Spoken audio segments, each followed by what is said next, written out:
శ్రీ మహాగణాధిపతయే నమః. నమస్కారం ప్రేక్షక మిత్రులారా. మన ఆధ్యాత్మిక చైతన్యం ఛానల్కు మీకందరికీ హృదయపూర్వకమైనటువంటి స్వాగతం. గత వీడియోలో మనం లగ్నం అంటే ఏమిటో తెలుసుకున్నాం. ఈరోజు 12 లగ్నాల ప్రధాన లక్షణాలని తెలుసుకుందాం.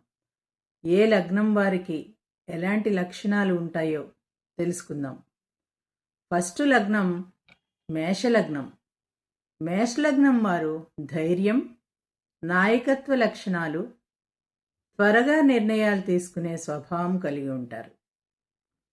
వృషభ లగ్నం వారు ఓర్పు, స్థిరత్వం, సౌకర్యవంతమైన జీవితాన్ని ఇష్టపడే మనస్తత్వంతో ఉంటారు.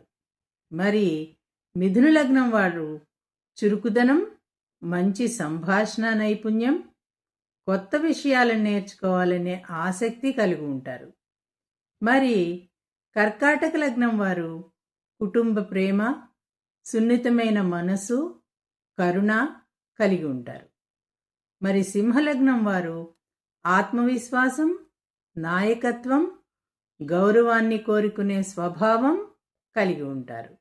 మరి కన్యాలగ్నం వారు క్రమశిక్షణ, విశ్లేషణాత్మక ఆలోచనతో, పనిలో నైపుణ్యంతో ఉంటారు. తులాలగ్నం వారు సమతుల్యతతో, న్యాయబద్ధంగా, అందాన్ని ఇష్టపడే స్వభావం కలవారిగా ఉంటారు.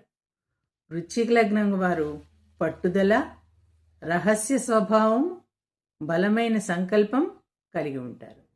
మరి ధనుస్సు లగ్నం వారు జ్ఞాన పిపాస, ఆధ్యాత్మిక ఆసక్తి, నిజాయితీతో ఉంటారు. మకర లగ్నం వారు కష్టపడే తత్వం, బాధ్యత, లక్ష్య సాధనతో ఉంటారు. మరి కుంభలగ్నం వారు వినూత్న ఆలోచనలు, సమాజ సేవ పట్ల ఆసక్తి కలిగి ఉంటారు. మరి మీనలగ్నం వారు దయ, భక్తి, ఊహాశక్తి, సృజనాత్మకత కలిగి ఉంటారు. గమనించండి ఒక్కసారి, ఇవి కేవలం సాధారణ లక్షణాలు మాత్రమే. మన వ్యక్తిగత పూర్తి స్వభావం తెలుసుకోవాలంటే మనం మొత్తం జాతకాన్ని పరిశీలించాలి. మీ లగ్నం ఏమిటో కామెంట్ రూపంలో తెలియచేయండి. ఈ వీడియో మీకు నచ్చి ఉపయోగకరంగా అనిపిస్తే లైక్ చేయండి. మీ అభిప్రాయాలను కామెంట్లో తెలియచేయండి. ఇలాంటి ఆధ్యాత్మిక మరియు జ్యోతిష్య విషయాల కోసం మన ఆధ్యాత్మిక ఛానల్ను, చైతన్యం ఛానల్ను సబ్స్క్రైబ్ చేసి నోటిఫికేషన్ బెల్ని కూడా ఆన్ చేయండి. మీ జీవితంలో శుభం, శాంతి, ఆయురారోగ్యాలు నిండుగా మెండుగా శ్రీ మహాగణాధిపతి ప్రసాదించాలని ఆయనకి నమస్కరిస్తూ మళ్ళీ మరొక ఆసక్తికరమైన అంశంతో కలుద్దాం. ధన్యవాదాలు. నమస్కారం.